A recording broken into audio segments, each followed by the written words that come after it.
I feel like I need to do an audio sync clap, but I don't have any hands, so I'm just going to put the...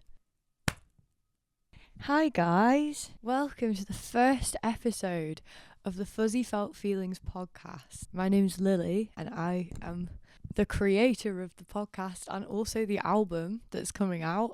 That's so exciting. It'll be out in April if you want to have a listen. I decided to do this podcast as kind of like a countdown. So every week there'll be a new episode, there'll be a new theme, and it's sort of based around the song that is coming out. This first song is called All a Lie, or All Alive as my dad likes to call it. And it's basically about getting cheated on and being very mad and angry about that. But that's not a very fun topic for a podcast episode.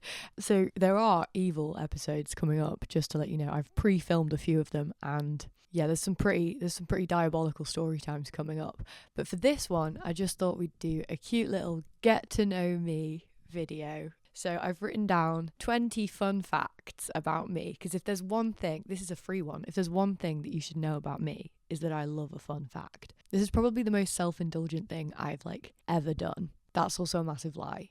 I've done significantly more self-indulgent things in my time.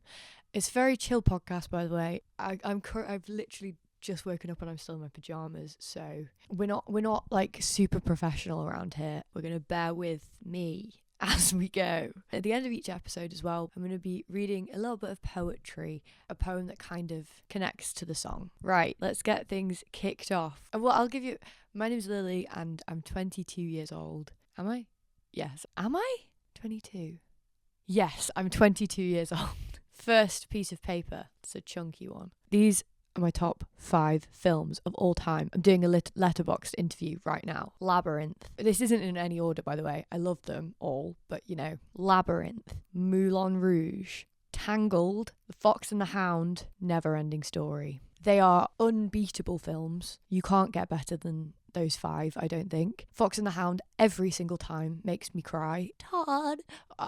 Can't do it, but it's beautiful. One of the best films ever written. Tangled. I mean, I just feel like you kind of have to have a Disney film in there. Hate Disney, hate the corporation. Evil has ruined so many franchises. But for the nostalgia of just it being a fun time, Tangled is it's just the best Disney film. Princess and a Frog is also up there, but Tangled just... Flynn Rider is just the perfect man. Labyrinth, Jim Henson, come on, it's just such a good film. The puppets and the design and just the general whimsical element of the... Over there I've got the hello, no, I said hello, little worm guy. It's just, there's so many quotable moments. It's just so good. It's just a top-notch film. We've got Moulin Rouge. I mean, come on. Are you telling me that you don't cry every time at Come What May and that what the hell? It's just so good. Never Ending Story. I mean, I don't think I have to say that much about it, to be honest with you. Never Ending Story, come on. Also, sorry, I've actually missed something off this list, but I can't take any of the other ones out. Top 6 films. It's obviously The Princess Bride. It's the most quotable film of all time. Inconceivable. As you wish. My name is Inigo Montoya. You kill my father. Prepare to die. Those are my top films ever. You can't get better. You can't get better, and I will die on that hill. I can't believe I forgot Princess Bride out of that list. Fact number 2. I have dislocated my shoulder 3 separate times. All 3 in the same year. Because when you're a little baby, your bones are still growing and you haven't developed the ball bit in your bones. So your arms and your joints are very weak, and so you're more likely to dislocate your arms. Time number 1, I was in the hallway with my mother and she was putting my coat on, and that's all that did it. She put my coat on and popped right out the socket. That was a really good pop noise. I'm really happy about myself there. Next time, a few months later, Mum was telling the story. Oh God, Lily's arm dislocates very easily because it did it when I was putting the coat on. Her brother, my uncle, and his best friend Dan decided to pick me up by the arms and legs and just swing me like this. I was having the time of my life. And then again, I had to go to A&E. And then the final time was me and my dad were in the living room and we were dancing to Elvis.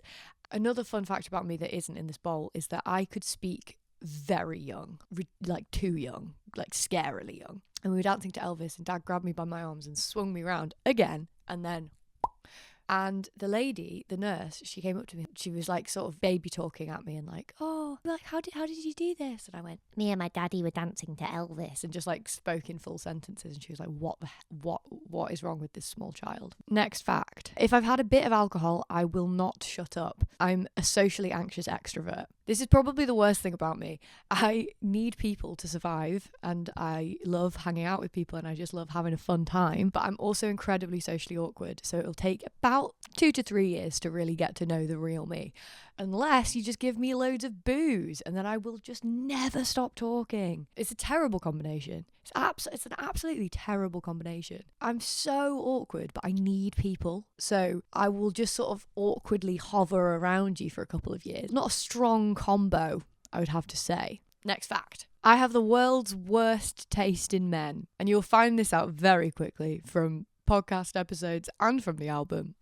Terrible taste in men. You cannot find someone with worse taste in men than me. And I don't know why. I wish I did. I used to edit lesbian porn into TikToks. My job at the minute is to create TikToks for authors. I do a load of different ones. I do like crime fiction and stuff, but the funniest ones are always the like really hardcore, basically just porn books. One of the ladies who wrote that set up like an ethical lesbian porn company where she produced and directed her own porn. And we basically just got loads of raw, uncut porn videos, and we had to compile them to make them safe for TikTok. I was not good at that job. I will hold my hands up and say that is not a job that I would wish on anyone, because trying to get around the TikTok algorithm, that's just something that I used to do. I used to have so much uncut porn footage on my computer. I looked like a sex pest, but I promise you I wasn't. I was having to edit it furiously at like 3 a.m. I still do the book stuff. Yeah, the company doesn't exist anymore, unfortunately, because of Donald Trump. I was in a rock band for 5 years. We were kind of like an alternative rocky punky band thing. I joined it when I was 15. The band unfortunately split up because of a multitude of reasons. It's all on Spotify still, Between Thorns, if you want to have a listen. The reason that I got that job making the TikToks is because over lockdown I made a video. The video actually didn't blow up that much. Like, it got quite a lot of traction, but it didn't blow up as much as like a normal thing. But lots of people saw it and then made videos about the song. I think we're on like 2.8 million streams on one of our songs, which is really cool. And then the rest have quite a few streams as well. Considering we haven't been in the band for 3 years, people are still listening, which is really cool. My voice sounds terrible in all of the songs because I'm a little baby, and we're all just little babies, and it's quite entertaining. Next fact. The only video games I've ever been able to play have been Minecraft, obviously, and Viva Pinata. Those are the only 2 video games that I can play and that I will stick to, because I get so bored so easily of all video games. My sister, she loves it. She's a huge fan. She plays all of the video games and is very good at them all. I just don't have the attention span, and if I'm not immediately good at something, I just won't play it. Viva Pinata is one of the best games ever. I'm in a functions band called the Smuggling Budgies. I joined last year. It's all because of nepotism. My father is an excellent guitarist. I am the biggest nepo baby of my town, which isn't actually that big of a feat. My town isn't that big. Everywhere I go, it's like, oh, you're Phil Hill's daughter. And so Dad was in a functions band, and they last minute needed a singer to cover. And they were like, Lily, learn all of the songs in one day. And I was like, okay, I'll try. And then I did. And then a year later, still doing it, still kicking about. Next fact. I'm studying songwriting at Sheffield, and I act like a grandma when I'm here, but when I go home, I go a little bit mental. I don't know if this is a common thing, but like here in Sheffield, when I'm studying at university, like me and my housemate Josie, we're just having a great time. We're sitting there, we're watching The Traitors, we're making cups of tea, we're having a great time. But we're living our lives like little grandmas because we can't be bothered going out because it's just like exhausting. And then as soon as I go to my hometown, I guess the only thing to do there is drink because it's such a small little place. But like, I just go a little bit feral. I'm like living my life backwards. I should be going feral here at university when I don't have to go home to my mother who's stressing about me. But I just do it the wrong way around. But yeah, I'm studying songwriting at a little university called Waterbear. It's a pretty good university. I think I would have struggled going to like a big university where I have to do lots of essays, because I only have to do a couple of essays in this place, and it's freaking me out. I'm on my 3rd year, by the way. I wrote my first song when I was 4, and I had it played on the radio when I was 6. Here's the nepotism coming into play again. I've always been writing songs since I was like tiny little teensy little baby. So I used to watch this TV show on CBeebies called Carrie and David's Pop Shop, and they kind of taught kids how to like start writing music. I wrote like a little tune, and Dad was like, "Oh my God, she's writing a song." He probably didn't do that. I was already obviously going to be a singer or some sort of musical thing. We went down into the cellar, which is where we've got like a little recording studio in the cellar. And we went into the cellar, and Dad came up with like a backing track thing and was like, "Lily, just sing on this." And I just had to like top line it over all of this like fun little funky jazzy chords and stuff. It was highly entertaining. The song is called Pizza Pie, and it's about putting pizza on a pie and then also putting fish fingers on a pie. It's pretty crazy. So my dad worked for a charity that helped disabled people make music and make it more accessible for people with like quite severe disabilities to be able to produce and come up with their own music. And as a kid, he basically just came up to me and my sister with like a little handheld microphone and just got us to say things. And then I was on all of the soundboards for the people making the music. Willow had one where he clicked it and it went, "Hot mama." So obviously all of these people kind of knew my voice, even though I was just basically just like a generic little child. And so I was asked to come along and do a couple of like mini performances with them all for like Christmas showcases and stuff. And there was a lady there called Vicky, and she worked for the charity as well, but she also had her own radio show. She was like such a big fan of the fact that I was like such a confident, annoying little child. She's like, "Oh, Lily, do you want to be on the radio?" And I was like, "Yeah, absolutely." We got 2 songs played, and my dad picked one and I picked the other. I picked Irreplaceable by Beyonce. And then the third song we got to play was Pizza Pie. And I did like 3 little interview segments on the radio show as a 6-year-old. Why? Like, if anyone tuned into that radio station at that time, they'd be like, "What the hell is happening?" Next fact. My favourite authors. Obviously, I work in the publishing industry. I love reading. I love it so much. I'm really slow at it though, and I don't read as much as I should. But my favourite authors, Stephanie Garber and Robin Hobb. I was actually quite pissed off when I read the Live Ship series by Robin Hobb, because it's just ruined all other fantasy for me. Like, she's such an incredible writer. My standards for fantasy are so high now, I can't even begin to describe how well built that world was. I'm kind of reading them a little bit out of order. So I started The Assassin's Apprentice. I've still got a lot of her books to read, but the Live Ship series is like my favourite fantasy series of all time. It's so long, but I got through it, and it's insane. And Stephanie Garber as well. I've read Caraval Legendary. I haven't read Finale, and then I've read all of the other ones in the other series, the ones about Jax and that lot. I've read all of those, and I've got Finale left to read in the Caraval series. It's just so good. Like, her stories are so unique. That's what I love about it. Like, it's just bizarre. And I just love it. I love it so much. It's my favorite. She's my favorite in the entire world, and I want to consume everything that she's ever written, ever. I love words. I love speaking. I love writing poetry and prose, and I love reading. I think words are my favorite thing, pretty much. That was really annoying, and I could feel how annoying my face was being as I was saying that. She's come up this is my next fact. She's come up a few times already. I have a little sister, Willow, and we're besties. She's amazing. She's 3 years younger than me, and she's just incredible. I don't think I've ever met anybody like her before. She's just funny, but also like, I don't know. She's just amazing. Huge fan. Next fact. I had an accidental 2-year-long gap year. The first one was intentional. I just needed a break from education because I'd just come out of a musical theatre BTEC during COVID.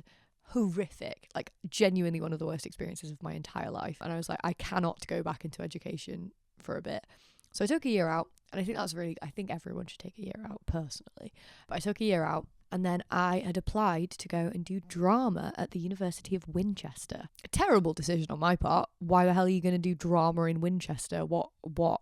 And I'm all ready. And then literally the month before I go down. Like, I've got all of the stuff that I need for my flat. The flat is sorted. And I get an email through and I'm like, oh, it's from Winchester. I wonder what this will be about. Just to let you know, the course has been cancelled.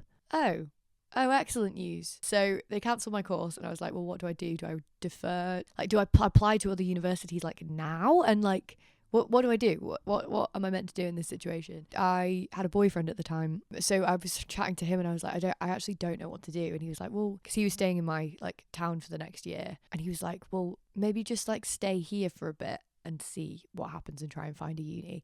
And then we both found the same uni and ended up going to the same university. We then ended up breaking up a month into university, so that was a little bit awkward. Still is a little bit awkward now.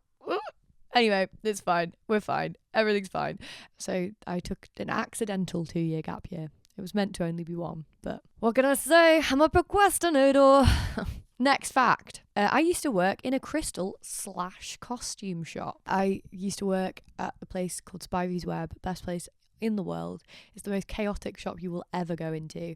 It sells like silver jewelry, hence all of my silver jewelry. It sells crystals, it sells fancy dress costumes. It's just got a bit of everything. And the ladies who run it, Barbara and Donna, are absolute legends. And they are seamstresses. They sew a bunch of clothes, like they hand make loads of clothes. Barbara makes like cushions. They're just really cool, and the whole shop is really cool. And I used to work there. I worked there for 5 years. It was one of the best jobs I've ever had. Very time consuming, very like physically difficult, but I just met so many wonderful people doing it.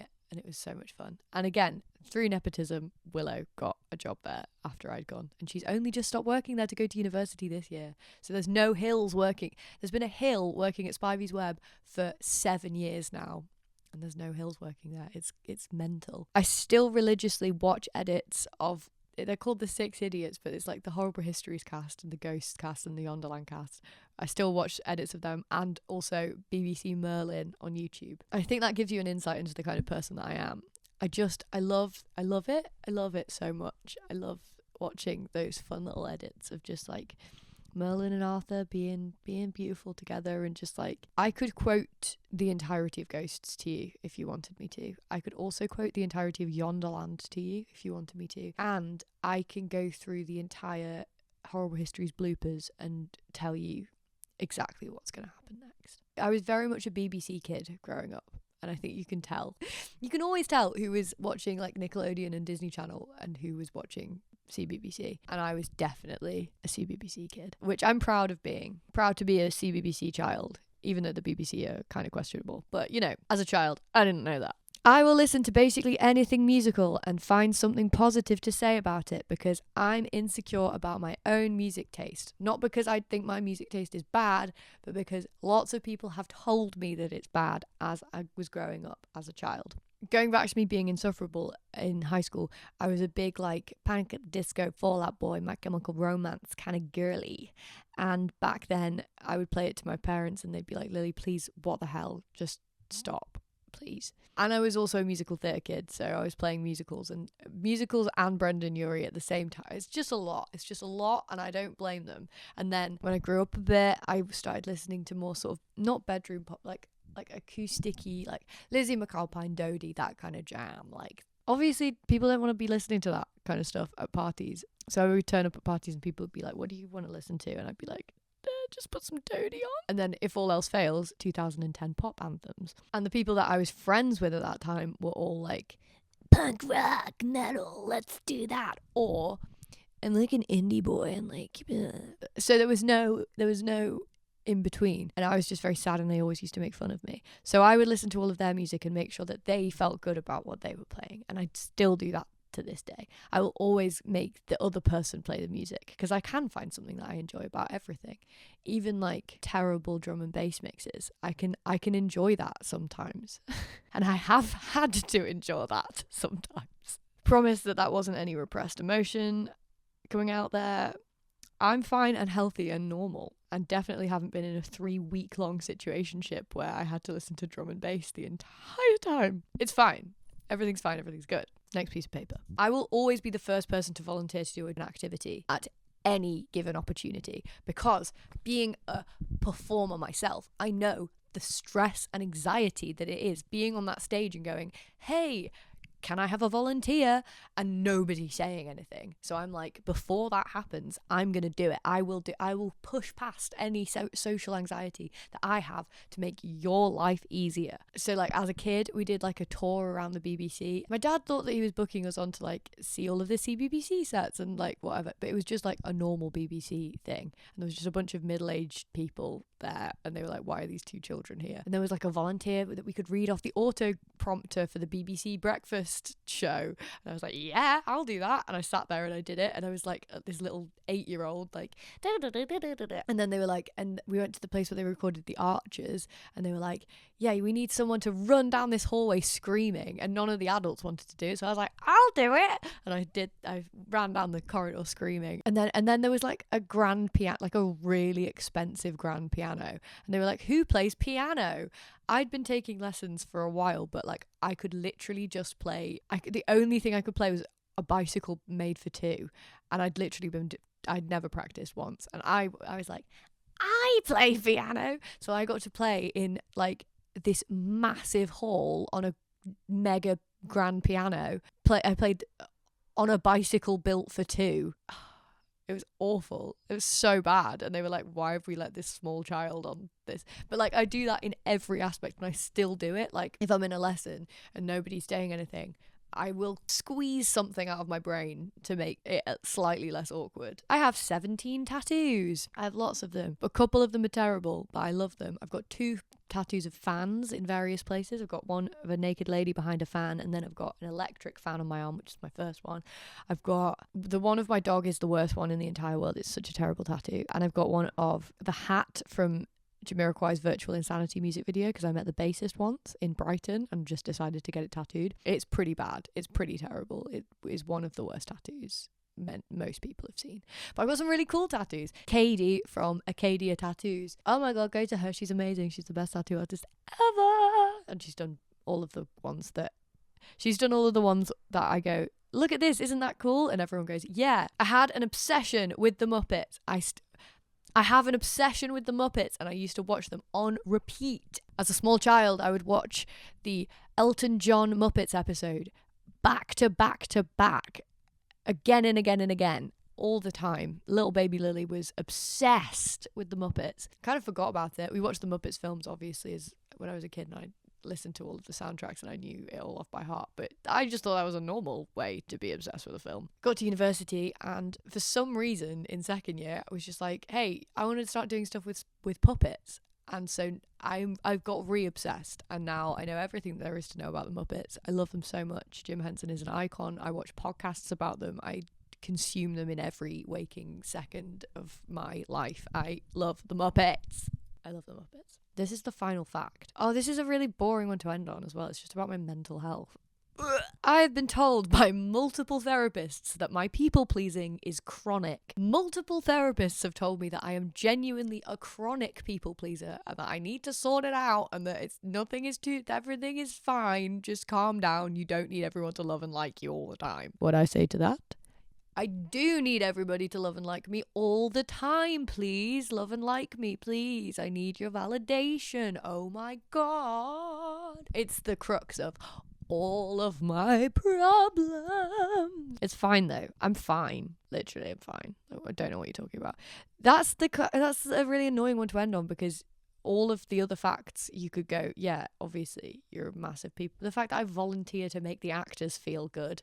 Love me, please. I need you to love me. Anyway, that's those are my fun facts about myself. I hope you've enjoyed. I hope you enjoy the rest of the podcast and that you stick around. I hope you enjoyed, and I love you all a lot. And I'm going to leave you with a poem about being cheated on. Thank you. That was quite a lot. Sorry that the camera cut out for like the whole of that episode. It's not going to happen again. Don't worry. This is a poem called Reactive. I'm trying so hard. I really think I'm getting somewhere, you exclaim as I pat you on the back. Well done, I sigh in response. I'm so proud of you in every stage of our lives, thinking back to the fringe and the sadness you held when we first met. You've put the effort in, and you're healing. I'm sorry I lied. You sit defeated. It's okay, you tried. I just wish you'd told me. These things are hard. You're allowed to make mistakes. I'd just love some clearer communication. I pat you on the back. You look up, grateful. The forgiveness you hadn't been shown before was evident in the look in your eyes. You expected me to raise my voice, and I didn't, because why should I? I want you to make progress. I want you to trust that I would never lose respect for you for making a mistake.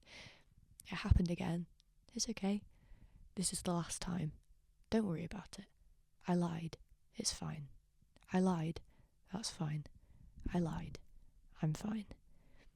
The more it happened, the more the doubt grew, and the more that grew, the higher the walls I built. I tried so hard to be better for you, to not react to all the shit you put on me, but no matter how hard I tried, you never even attempted to better yourself. I realised you're still that little boy, but the sadness has been worn down into a manipulative mask. You only find joy in breaking people down, and because I refused to break, you found other ways to get that rush. Lies, girls, substances. You always need someone to hate you, and I got boring because I was too willing to forgive. I'm not going to give you the luxury of breaking me down, so fill your life with meaningless flings and minute-long hookups. I still won't give you the pleasure of a reaction. I hope you find the sad little boy. I hope someone gives him a hug, because otherwise your life will continue to be meaningless. Thank you.